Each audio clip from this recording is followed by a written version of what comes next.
Shockingly, I know. He was a big part of our early getting together, and the entire time as he's going out of his way to get us together, there's this idea of we'll make a good wedding. So he has a speech he's going to give.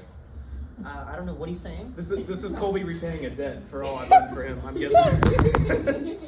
Well, as Colby helpfully said, my name is Caleb. I attend Columbia International University, and I had the pleasure of attending it with both Colby and Serena. And traditionally, when you're in a wedding party, you're typically more affiliated with the groom or more affiliated with the bride, but I had the unique honor of being fairly close to both of them throughout the entire 18-month duration that this has been a thing. Colby may not know this, but he's actually the reason I kind of know who Serena is, because I met them about a week apart, and when I first met Serena, it was a very brief meeting, and I did not catch her name at all. And so for 2 months, she would pass me on campus, and very friendly Serena would just say, "Hey, Caleb," and I'd be like, "Hey." And there was one time I passed her, and someone yelled her name from a distance, and I faintly heard Sabrina, and I was like, do I go all in on this, or do I assume I don't know? And one day, Colby and I are sitting in the church parking lot, and he's going on and on about this girl that he's met and how they're entering a gingerbread house contest together, and he's all giddy. And finally, I was like, "Colby, you've been teasing me about this for however long. You got to tell me the girl's name."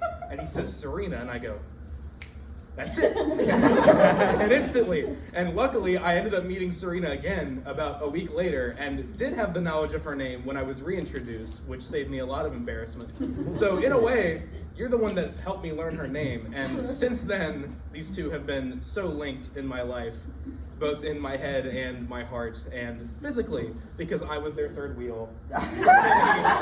Many movie nights, and just everything. I sat in that dorm lobby watching 7 movies probably with the two of you. On one occasion, they don't know this probably, but in a cartoon when, two people are in love and one of them's looking at the other and it's like the heart background and you can't see anything else. I think that literally happened to the two of them, because there was an occasion where I started the same sentence 6 separate times. And the two of them are so enthralled with what the other had to say that eventually I'm like, I can save it for another day. So I let that be. But beyond the just fun little, third wheeling events, I have had the honor of talking to them both deeply over the entire time about their relationship. And what's so encouraging about the two of you is just their constant submission of this relationship to God. And you can just see in how they talk about it and how they act that they put God above each other, and it helped make their relationship stronger than it would have been if it hadn't.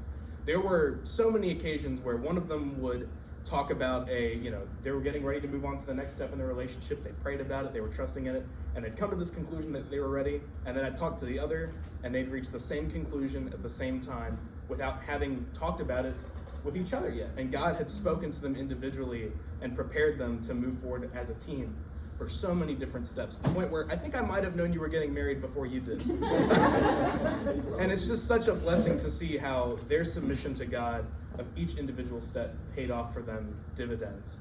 And you can see that these two are just meant for each other. I mean, if you've had any conversation with them in the past year and you've heard the other person's name come up, you see the face change, you see the slight blush on both of them. You too, Colby.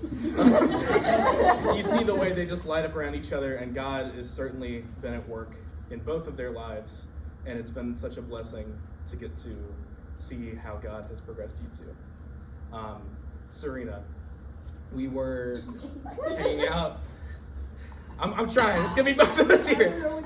About a little over a year ago, we were out with a group of people, and you and I were standing off to the side while something else was happening. And you told me that you could see when I was looking at people that I had this sparkle in my eyes when I saw the people that I loved having this moment of joy. And that statement, that sentiment, has just stuck with me. And it is such an honor to now be able to have that for you and Colby, and to see this joyous moment in your lives and be able to have that same sparkle for the two of you. I'm very grateful to be part of this. Colby, you are a dear brother, and Proverbs 18:22 he who finds a wife finds a good thing. And I can safely say you picked one of the best. I think you know that too. I hope you know that too. You are a good man. You're a great friend. And I know you'll make a fantastic husband. I hope that you continue to honor her and cherish her and love her in the way that I've seen you've been doing this entire time. And I know that you'll continue to seek God and that the two of you will just continue to do amazing things for the kingdom. So I just pray that as you move into this new stage, that your love for God increases every day, so that your love for each other can flourish so much more every day. I love you both. Congratulations.